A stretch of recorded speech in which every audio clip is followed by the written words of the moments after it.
श्रावण महिना सुरू झाला आणि उपवासाचे पदार्थ महागले. साबुदाणा, वरी, राजगिरा, शेंगदाण्याच्या दरात 20 ते 30% वाढ.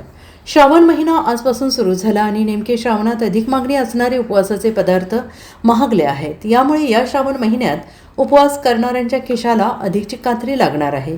उपवासामध्ये साबुदाणा, वरी, राजगिरा, शेंगदाणा यांची सर्वाधिक मागणी असते. यामुळे नेमक्या साबुदाणा, राजगिरा, वरी, शेंगदाणा यांच्या दरामध्ये 20 ते 30% वाढ झाली आहे. यंदा तामिळनाडूमध्ये साबुदाणा कंदाचे अपेक्षित उत्पादन न झाल्याने साबुदाण्याची उपलब्धता कमी आहे. तसेच वरीच्या दरामध्ये देखील प्रति किलो 60 रुपयाची वाढ झाली आहे. ट्रेडर्स या दुकानात मी स्वतः मालक आहे.